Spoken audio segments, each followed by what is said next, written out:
সংক্ষিপ্ত সফরে ঢাকায় গিয়েছেন ভারতের বিদেশ সচিব বিক্রম মিশ্রি। এই বাংলাদেশের যে পরিবর্তিত পরিস্থিতিতে পরিবর্তিত পরিস্থিতিতে ভারতের কোনো অন্যতম শীর্ষ আধিকারিক বিদেশ সচিব তিনি যাচ্ছেন এই বৈঠকে। ইতিমধ্যেই বাংলাদেশে পৌঁছে গিয়েছেন, ঢাকায় পৌঁছে গিয়েছেন বিদেশ সচিব বিক্রম মিশ্রি। ভারতের পক্ষ থেকে এবং বাংলাদেশের পক্ষ থেকে আলোচনায় ঠিক কোন কোন বিষয়গুলির উপর জোর দেওয়া হবে সেই বিষয়ে বিশদে জানবো। আমাদের সঙ্গে রয়েছেন আমাদের পলিটিক্যাল এডিটর আশিস চট্টোপাধ্যায়। আশিস দা, ভারতের পক্ষ থেকে এই আলোচনায় ঠিক কোন কোন বিষয়গুলির উপর জোর দেওয়া হবে?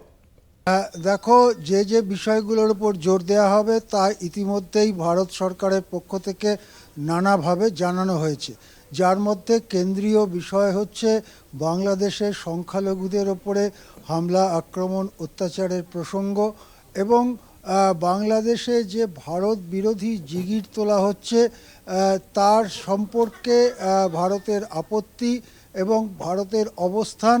বাংলাদেশের সরকারি আধিকারিক বা উপদেষ্টা মণ্ডলীর কোনো সদস্যের সঙ্গে যদি বৈঠক হয় তাহলে সেখানে ভারতের অবস্থানটা স্পষ্টভাবে তুলে ধরা হবে, এরকমই ঠিক আছে। আজকে যখন সকালবেলা ভারতীয় বিমান বাহিনীর একটি বিমানে ঢাকায় গিয়ে নামেন বিক্রম মিশ্রি, তখন কিন্তু তাকে স্বাগত জানাবার জন্য হাজির ছিলেন মূলত ভারতীয় হাইকমিশনের কূটনীতিকরা। ঢাকায় ভারতীয় হাইকমিশনার ঢাকার পক্ষ থেকে বা বাংলাদেশের পক্ষ থেকে তুলনামূলকভাবে জুনিয়র স্তরের একজন অফিসার তাকে স্বাগত জানাতে আসেন। এরপরে মিটিং হবার দিকে ঘটনাচক্র এগোচ্ছে। বিদেশ সচিবের সঙ্গে কয়েকজন গিয়েছেন, একটা টিম বলা যেতে পারে। তারা বাংলাদেশের পররাষ্ট্র সচিবের সঙ্গে মিটিং করবেন, এই রকমটাই এখনো পর্যন্ত জানা যাচ্ছে। কিন্তু ভারতের মতো দেশের বিদেশ সচিব যখন বাংলাদেশ সফরে যান, সাধারণভাবে এটা আশা করা হয় যে সে দেশের মন্ত্রী পর্যায়ের কোনো ব্যক্তির সঙ্গে, কোনো দায়িত্বপ্রাপ্ত লোকের সঙ্গে মিটিং হবে, এরকম আশা করা যায়। বিদেশ সচিব গিয়েছেন আমাদের দেশ থেকে ওদেশের সফরে, ওদেশের কেবলমাত্র বিদেশ সচিব স্তরেই যদি আলোচনা করা হয় সেটা একটা মনোভাব যেটা বাংলাদেশ দেখাচ্ছে। সাধারণভাবে এক্ষেত্রে এরকমও হয় অনেক সময় যে বিদেশ সচিব মুখ্য উপদেষ্টার সঙ্গে দেখা করলেন বা পররাষ্ট্র বিষয়ক উপদেষ্টার সঙ্গে দেখা করলেন, সেটার সম্ভাবনা উড়িয়ে দেওয়া যাচ্ছে না। কিন্তু আপাতত যেটা জানা যাচ্ছে যে দুই দেশের বিদেশ সচিব তাদের টিম নিয়ে, তাদের সঙ্গে যে দল রয়েছেন, বিশেষজ্ঞদের দল, কূটনীতিক এবং বাণিজ্য বিশেষজ্ঞদের যে দল, তাদের নিয়ে মিটিং হবে। সেখানে যেমন রাজনৈতিক বিষয়গুলো, সামাজিক বিষয়গুলো আলোচনার মধ্যে আসবে, তেমনি পরস্পরের সঙ্গে যে ব্যবসা বাণিজ্যের ব্যাপার সেটাও আসবে এবং যে হামলা আক্রমণ হচ্ছে সেটাও আসবে। যেমন আমরা জানি যে আগরতলা থেকে যে বাস বাংলাদেশের ভেতর দিয়ে কলকাতা পর্যন্ত আসে, সেই বাস কয়েকদিন আগেই ব্রাহ্মণবাড়িয়াতে আক্রান্ত হয়েছিল এবং তারপর থেকে যে বাস সার্ভিস আগরতলা থেকে চালানো হয় সেটা প্রায় জনশূন্য হয়ে গেছে, তাতে তেমন প্যাসেঞ্জার পাওয়া যাচ্ছে না। ফলে যে কোম্পানি বাস চালাচ্ছিল তারা সেটাকে দারুণভাবে কমিয়ে দিয়েছে, সপ্তাহে 6 দিনের বদলে সপ্তাহে 2 দিন যাচ্ছে, তাও প্যাসেঞ্জার হচ্ছে না। এই যে পরিস্থিতিটা, অর্থাৎ হামলা আক্রমণের আশঙ্কা করা হচ্ছে সব সময় এবং সত্যি সত্যিই হামলা আক্রমণ হচ্ছে, সেই বিষয়টি নিশ্চয়ই গুরুত্বের সঙ্গে ভারতের পক্ষ থেকে তুলে ধরা হবে। পাশাপাশি চিন্ময় কৃষ্ণ দাসের গ্রেপ্তারি এবং তাকে আইনি সুযোগ সুবিধা না দেওয়া, গায়ের জোরে তার আইনজীবীদের মেরে সেখান থেকে সরিয়ে দেওয়া, আইনজীবীদের বিরুদ্ধেও গ্রেপ্তারি পরোয়ানা জারি করা এবং প্রায় কোনো বিচার বা জজের সামনে কোনো আদান প্রদান ছাড়াই তাকে আরও 1 মাস হেফাজতে রাখার সময় বাড়িয়ে দেওয়া, এইসব ব্যাপার নিয়ে ভারতের মধ্যে সামাজিক স্তরে আলোচনা চলছে, রাজনৈতিক স্তরেও আলোচনা চলছে।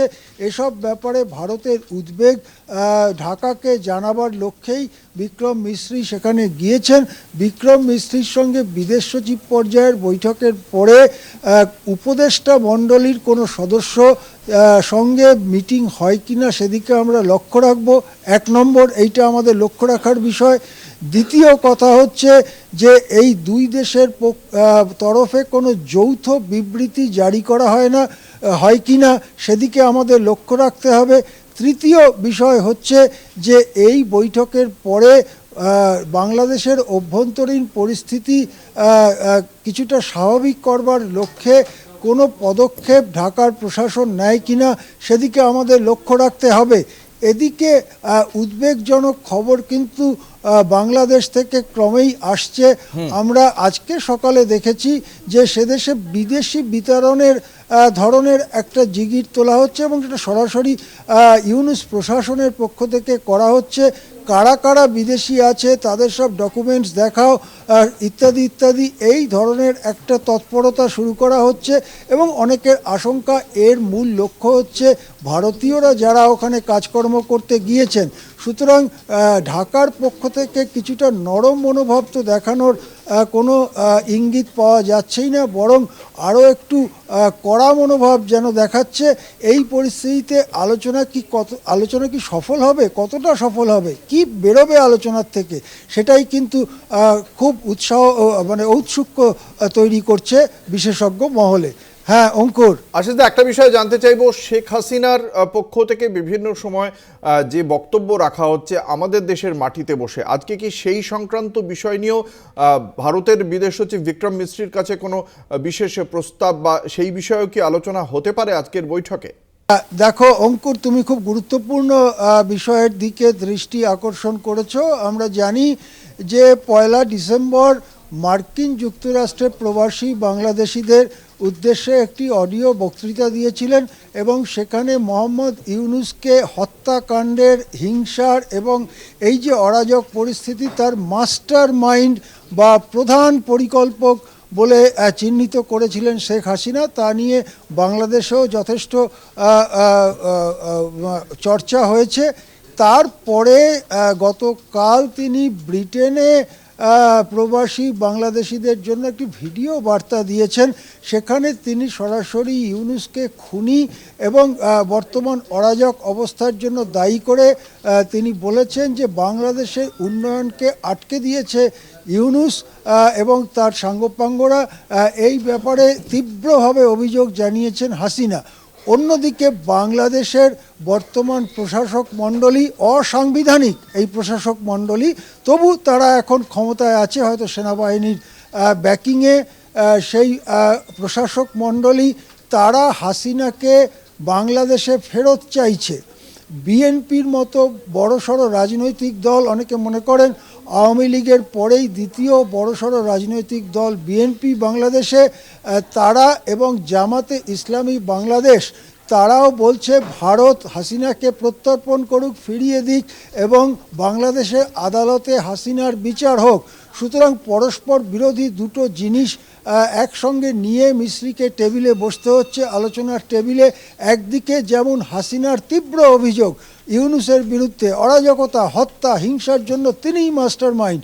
অন্যদিকে বাংলাদেশের রাজনৈতিক দলগুলোর কোনোটা দাবি করছে হাসিনাকে ফিরিয়ে দেওয়া হোক এবং খুন সহ নানান মামলায় যে হাসিনাকে অভিযুক্ত করা হয়েছে সেই সব মামলায় বাংলাদেশের আদালতে বিচার বা বিচারের প্রহসন হোক হাসিনার বিরুদ্ধে, এই দাবি উঠেছে। সেটা বাংলাদেশের পররাষ্ট্র সচিব আশা করা যায় আমাদের বিদেশ সচিবকে বলবেন এবং সে ব্যাপারে আমাদের অবস্থান, ভারতের অবস্থান স্পষ্ট করবেন ভারতের বিদেশ সচিব বিক্রম। অঙ্কুর, ধন্যবাদ। আমাদের সঙ্গে ছিলেন আমাদের পলিটিক্যাল এডিটর আশিস চট্টোপাধ্যায়।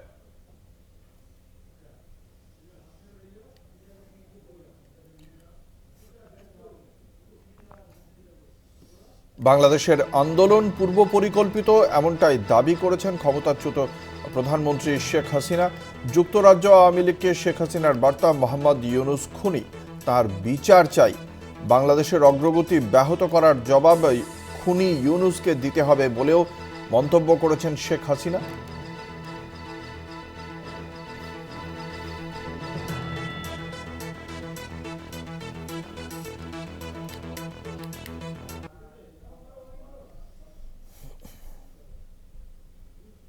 7 তারিখ থেকে যে কোটা আন্দোলন শুরু হয়, এটা কোনো ছাত্র জনতার আন্দোলন ছিল না, এটা ছিল তার মেটিকুলাসলি ডিজাইন করা একটা পরিকল্পিতভাবে আন্দোলন, যার মাধ্যমে আমাকে ক্ষমতাচ্যুত করে এবং তার মাস্টার মাইন্ড দিয়ে সে পরিকল্পনা করি এটা করেছিল। কথাটা বাস্তব, কারণ কোনো কোটা ছিল না, সব দাবি মানা হয়ে গেছিল। কিন্তু দাবি মানার পরেও কেন আন্দোলন চলে, আর এই আন্দোলনের কোনো নেতা কিন্তু খুঁজে পাওয়া যায়নি। যেখানে একটা গভীর চক্রান্ত সেটা বোঝাই যাচ্ছিল। ওই চক্রান্তটা সে মেটিকুলাসলি করেছিল। তার চক্রান্ত 1, 2, 3 অর্থাৎ ABC এভাবেই তার পরিকল্পনা করা। প্রথমে আন্দোলন সে সফল করলো, এরপর সব জ্বালা পোড়াও। জাতির পিতা বঙ্গবন্ধু ইউনুস তো নিজেই একটা মাস্টার মাইন্ড খুনি, তার এজেন্ট সব জায়গায় আছে। প্রত্যেক জায়গায় তারা ঠিক করে দেয় কোন সংবাদ যাবে, কোন সংবাদ যাবে না। এই যে বাংলাদেশে এত ঘটনা ঘটে যাচ্ছে, প্রায় 1 কোটির মতো প্রতিষ্ঠান শুধু অগ্নিসংযোগ করে ধ্বংস করা হয়েছে। ইন্ডাস্ট্রি, হোটেল, 5 স্টার হোটেল থেকে শুরু করে কোনো কিছু বাদ যায় নাই তাদের আক্রমণ থেকে। কেউ কি কোনো একটা নিউজ দিতে পেরেছে, কেউ কি কোনো সংবাদ দিতে পেরেছে? দায় মুক্তি দিয়ে আমাদের মাস্টার মাইন্ড খুনি ইউনুস সাহেব এটাই প্রমাণ করেছে যে এরা সব অপরাধী, এই সমস্ত অপরাধ তারা করেছে। একই সাথে মিছিল করেছে, ক্লোজ রেঞ্জে গুলি করা হয়েছে, মানুষ মারা হয়েছে। 15 জুলাই থেকে যে হত্যাকাণ্ড, ছাত্র হত্যা মিছিলে, পুলিশ হত্যা, রাজনৈতিক নেতাকর্মী হত্যা, সাংবাদিক হত্যা, সাংস্কৃতিক কর্মী হত্যা, যতগুলি হত্যাকাণ্ড ঘটেছে, সেই হত্যাকাণ্ডগুলি এবং যতগুলি অগ্নিসংযোগ হয়েছে, সেগুলি যারা সংগঠিত করেছে পূর্ণ তদন্ত করে তাদের বিচার করতে হবে। আর এই মিথ্যা মামলাগুলি যাদের বিরুদ্ধে দেওয়া হয়েছে, সব মামলা প্রত্যাহার করতে হবে। 15 জুলাই থেকে 8 আগস্ট পর্যন্ত যাদের দায় মুক্তি দেওয়া হয়েছে, এই দায় মুক্তি দেওয়ার কোনো অধিকার নেই, তাদের বিচার করতে হবে।